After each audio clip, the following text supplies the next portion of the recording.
Good afternoon, beautiful beings of light. Welcome to the Crone Zone and Conversations with the Ancients. My name's Priscilla. I'm a light worker, a healer, and a crone. And today we're actually coming live to Facebook for the first time. So welcome all of you. So welcome all Facebook peoples and as well as our YouTube people. One thing we want to tell you is we can see your notes, your conversations, but we can't respond while we're on air. So any questions you ask, if we can see them, we can grab them and answer them, but we can't respond right now. So, but hello to Jules and Avery, one from YouTube and one from Facebook. Thanks for joining us today.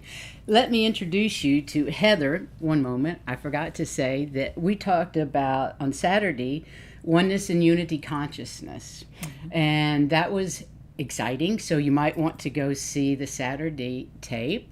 But today we're going to talk about starseeds and who they are and where they came from and why they're here. But first, we'll get Heather to read some cards for us. Hi, I'm Heather, and I also am a crone, and I'm a psychic medium, I'm a tarot card reader. I do see ghosts. Yes, you do. Yes, I do. Frequently. Yeah. Whether I want to or not. Sometimes they're just shadows, but I know they're there. So Exactly. never really alone, and that's cool. So what are we reading about today? What we need to know. What we need to know I today. just wait for them to tell me what it needs to be said after I get them dealt. Okay. So I will spread them out and pull up 6.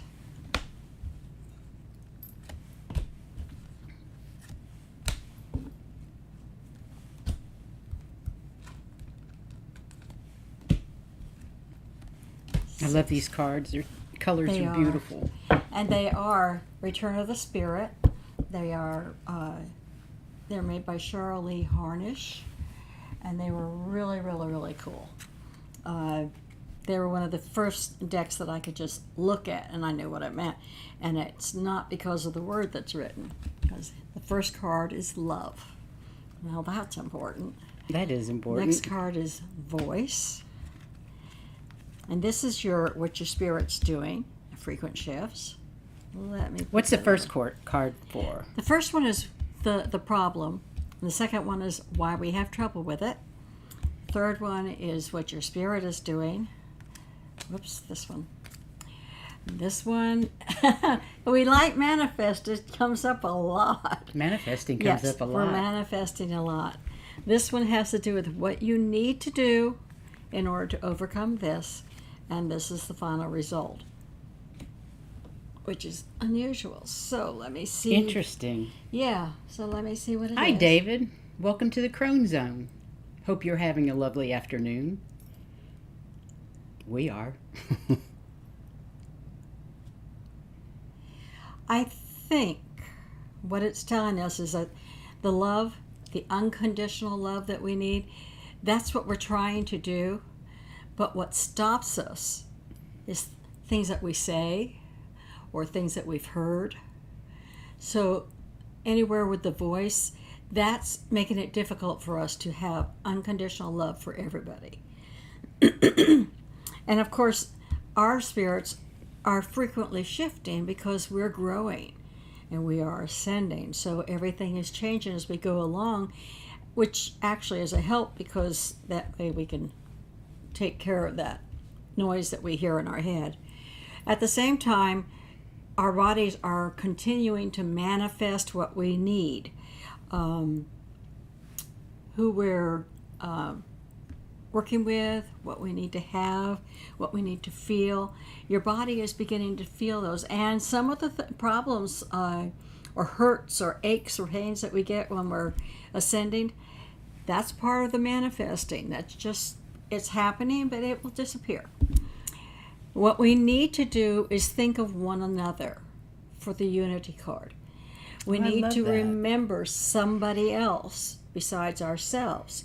And when we remember other people, then we can forget about what we've heard or what other people are saying, and we can go ahead and do our be unconditional loving to everybody. And when I looked at this one, I was kind of surprised because it usually means we sit there and do nothing. But that's not what it is. What it is because we do have unconditional love, we step back from situations and look at it. And we don't react right away. We just take a look at it. We are observers. We ride the crest of the emotions that we go through. So we can just sit there and not react. Fabulous reading. Well done. Those are beautiful. You can leave them if you like. I think they're okay. really lovely. People might want to see a little bit more of them. Okay. I like that. Anyway, have you ever looked up into the sky and wondered if you belonged up there? Have you ever been fascinated by a star or star system? I have. I used to lay on the grass and look at the sky all the time. We used to, in Kansas, there were no lights, and we'd lay on the trampoline and just watch. And Exactly. I could not believe how many stars were in the Milky Way. It was Exactly. just lit it up. It's Lit just up. Unbelievable. Have you ever felt that you didn't belong on this earth, that you don't fit in, that you don't understand life here? That's certainly me. And Wingo. It's there. We are. You're right. I don't know what I'm thinking. It's no wonder that we don't feel like we're fit in, because we're all made of stardust from unconditional love from the galactic center, That's right. where there is no time, just now. Just now. Have you ever considered the possibility that time doesn't exist? It's only here in 3D? If you can think of that, you can think that the possibilities out there are endless for how many lifetimes we've led and how many different galaxies maybe, or different realms, different dimensions.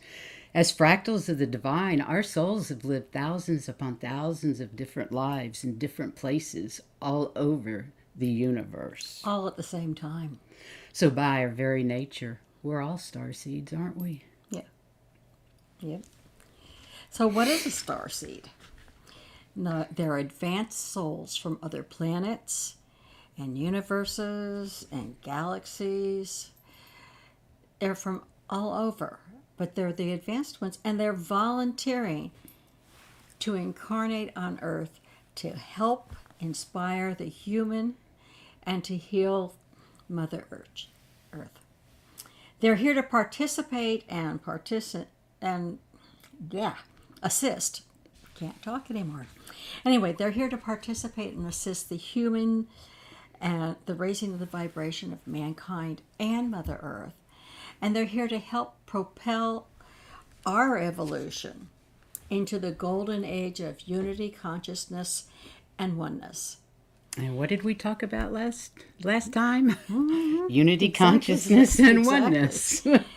They are the healers, the innovators, the teachers, the counselors, and the wise elders that are here among us. That's true. That's true. So how do you know if you're a starseed? Well, number one, you don't feel like you belong here. You're probably fascinated by anything extraterrestrial or interdimensional and watch all the sci-fi programs.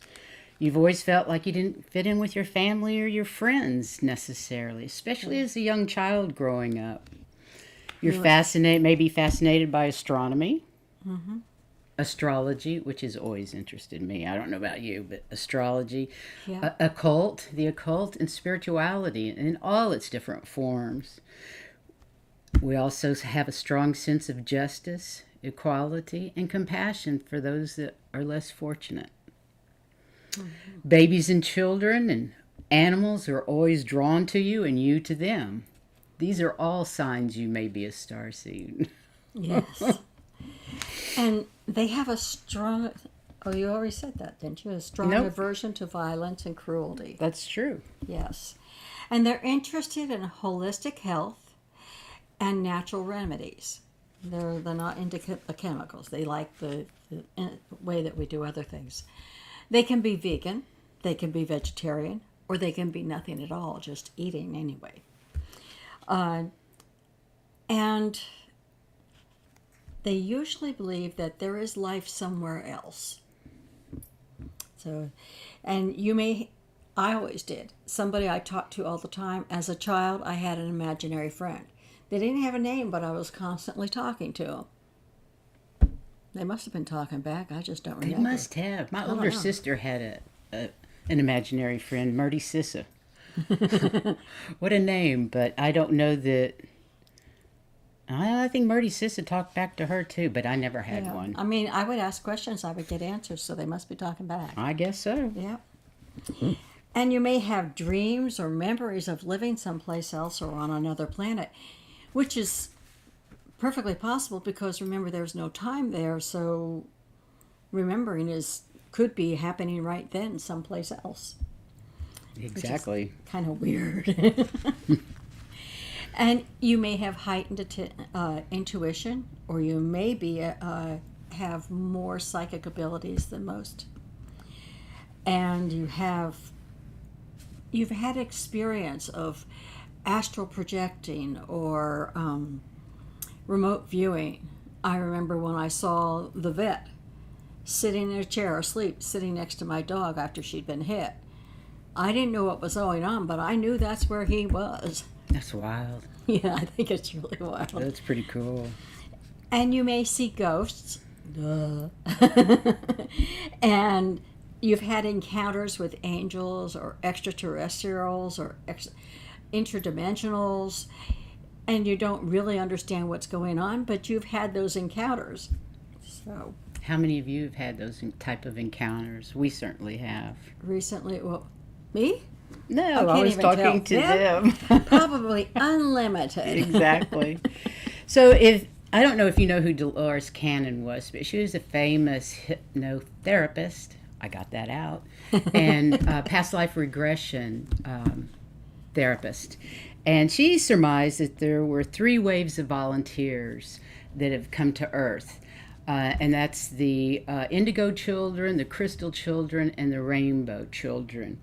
And the Indigo Children they're all sent here to help raise the vibration of the planet, raise the frequency of the planet, and help us in our evolution and ascending to 5th dimension. But the Indigo Children were born in the 50s to the 70s, and that probably is That's us. probably us. And certainly my daughter. Yeah. And the Mine indigo too. comes from your 7th chakra. I'm sorry, your 6th chakra, your 3rd eye, the blue, and the color of your 3rd eye, which is indigo. Which we talked That's where about. they got, when we talked about chakras on our 6th episode on 3/12/22. Right. I even found out. So if you want to find out chakras, go ahead and watch that one too. So the first 2 waves of Starseed incarnations happened right after the Second World War, which would be us, our age, and then again in the 1970s to the 1980s. Typical Starseeds of those eras are sharp-minded, high IQ, strong-willed, and innovators, obsessed with equality, often edgy, either in appearance or language. We have our warrior energy. Trust their intuition, have a strong connection with nature, and can have autoimmune diseases. Yeah. I actually have 2 or 3. I lost count now, and have issues with ADHD. And they find it difficult to heal with the chemical remedies that are currently on the planet because they're not used to it. Yeah, and the natural work better. Yes. Yeah. The next are Crystalline Children, and they're born between the 80s and 90s. Their energy is from the crown chakra, remember from our chakras. That's the 7th chakra. And they have a strong connection to the divine. There's usually at least one indigo parent. So like her children or my children might be, if we're indigo, might be Crystal. crystal. Exactly. They're incredibly intuitive. They have a strong psyche and they have telepathic abilities. They're natural healers. They're open-hearted, very creative, and very connected to animals and nature. Seems like they all are. All Starseeds are. Yeah, they are. Yep. And I know that my grandkids. Mine too. Yeah. Kids, Both. grandkids. Right. They're highly sensitive and empathic. Some of them more than others. And they suffer often from autism, or they have a learning disability. They get through it. But their main reason for being here is to help bring in stable, high vibrational energy. And they're trying to heal the shadow side of mankind. And they're also here to lay down the foundation for the rainbow kids. So the Rainbow Children were born in the 2000s, and they incarnated free of karma. I find that fascinating. They never incarnated on Earth before. They maintain a high vibrational energy at all times. They love bright colors and bright rooms, bright surroundings. Mm-hmm. They're in tune with their spiritual side. They have a strong claircognizant ability, and that's the ability where you just know without knowing why you know. Yeah, you just know that's it. They're empathic, manifest effortlessly, which can be good and bad. It depends on your vibration, how it's going, how you're going to manifest. They have strong personal power and are fearless in their pursuits. They're the third generation of special children help to help the earth evolve, and they're all about service to others, which is fifth dimensional energy. Healing others. They radiate rainbow energy. I love rainbow energy. We have lights around our house that are basically rainbow lights. Yeah. And they spread unconditional love and joy to the collective consciousness just by being here. Right. I think that's beautiful. So all you rainbow children out there, I love you dearly. Thank you for coming here. Yes, because it was all volunteer. It was. Yes. Definitely. Mm-hmm. We all volunteered to be here. Right. So what kind of star system would you come from? There are many different ones, and we've got a few to go through. The first one is the Palladians. Now, they assist the Earth's evolution, and they reside mostly in the fifth dimensional. They're highly creative and loving. They're sensitive and emotionally intelligent. They're intuitive and empathic, and they're gentle. They tend to be people pleasers, and they're skilled healers. They're drawn to water and dolphins and whales and other water creatures, and they're typically the water sign, which is Scorpio, that's her, Pisces, that's me, and Cancer. I find that fascinating. I'm wearing my Palladium bracelet because I feel like I have Palladian energies, that's where I'm from. So the next star system would be the Sirius star system.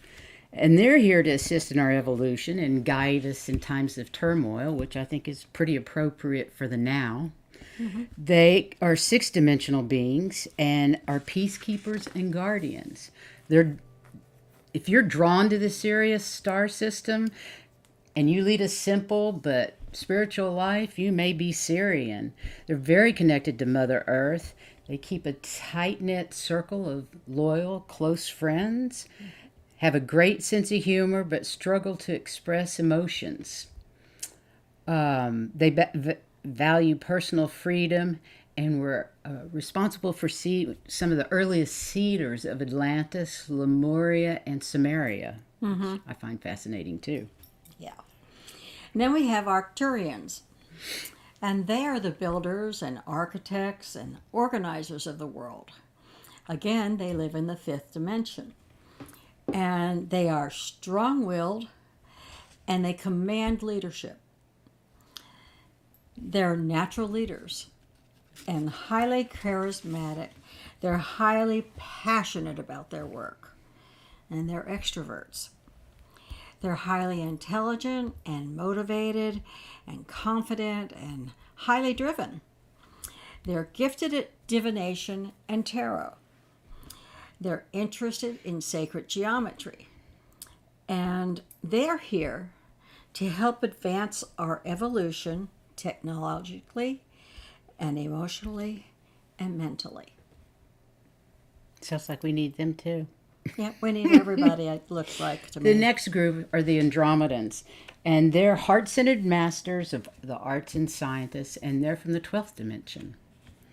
They're observers, introverts, have strong telepathic abilities, and are interested in metaphysics and spiritual practices.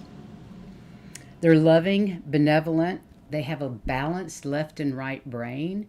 Haven't we found some skulls here on Earth that have no occipital lobe? I mean, the lobes are missing that seam on your skull. Yeah, I think I've seen a program I wonder with if that. those were Andromedans with the balanced left and right brain. They're loving, benevolent, have a strong sense of humor, full of joy and gratitude, and masters of all things scientific. Well, I'm definitely not Andromedan. They're here to bring peace and harmony and light to the darkest corners of the earth. And they're also here to remove hostile ETs from the planet and from around humans, specifically the reptilians. The hostile reptilians. There The are some hostile good ones. reptilians. Yes. Then we have Lyran. And these are kind of feline or avian. Avian meaning bird-like. Okay? They're one of the original seeders of Earth. They're a very old race here. They're keepers of the ancient knowledge, and they love history. They're serious, and they're wise, a wise elder energy. They trust the ebb and flow of life, and they're insatiable in their thirst for history, especially ancient history. They're very, very balanced, but they do tend to be a little more masculine in their energy. They're drawn to magic and divination, foretelling, and they're quietly competent and independent. They're adventurous and spontaneous, and they're fearless in the pursuit of their dreams. They have an abundant and playful nature, so they have fun. That's good. They're highly energetic, and they're confident, and they're born leaders. And they're here to help us realize that our true nature, and that being centered is the best thing that matters. It's the only thing that really matters, and it transforms us. We're able to make more forward movement in our ascension when we do realize these things. Lovely.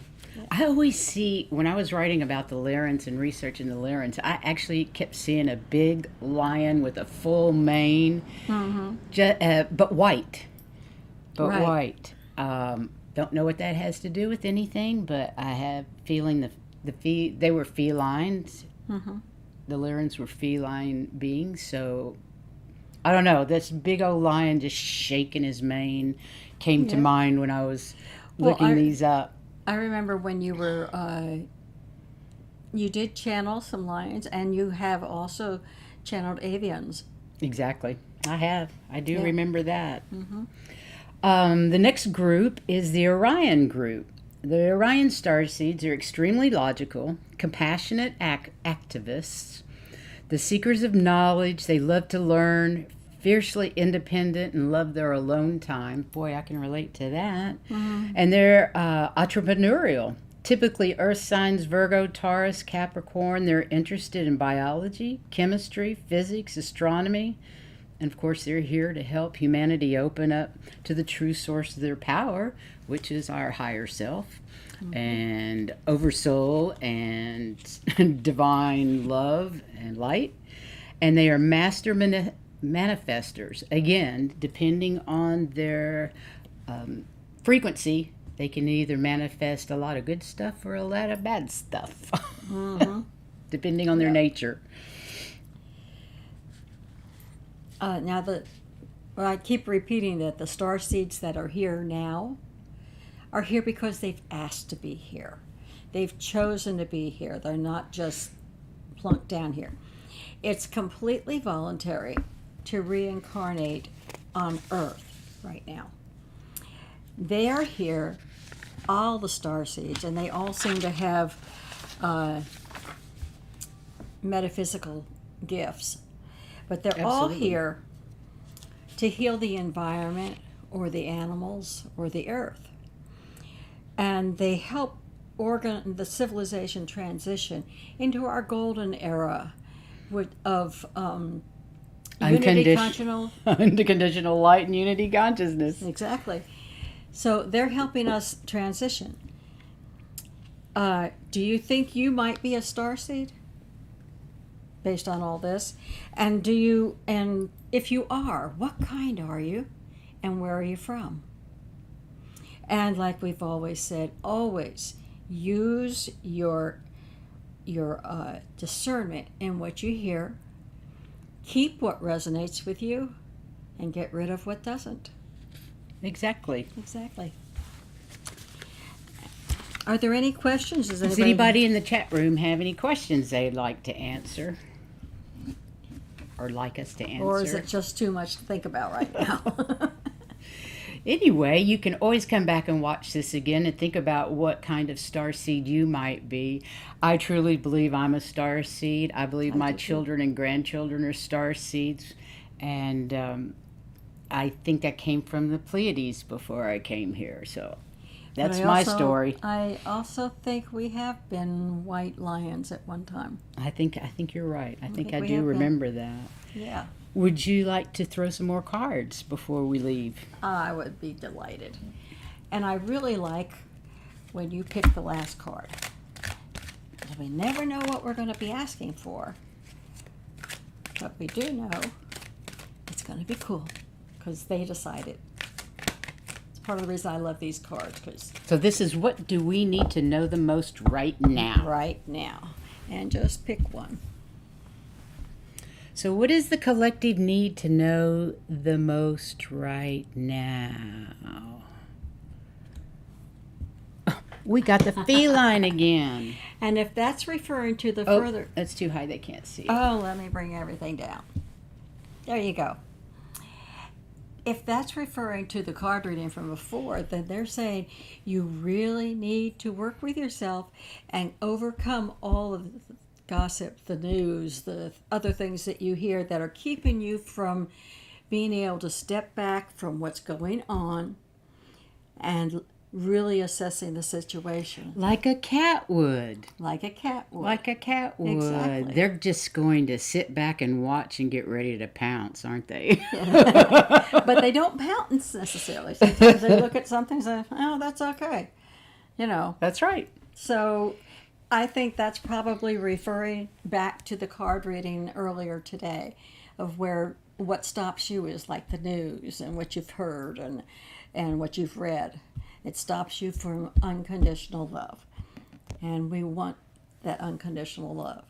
And to be able to beat it, what was that other card? The card to beat it?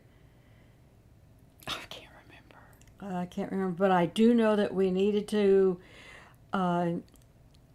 overcome and not listen to that news or that programming. Whatever right. programming you get that says you're not enough or you're not fantastic. Right, so that you can step back and look at that and send out unconditional love to everyone. Absolutely. We hope you enjoyed the show.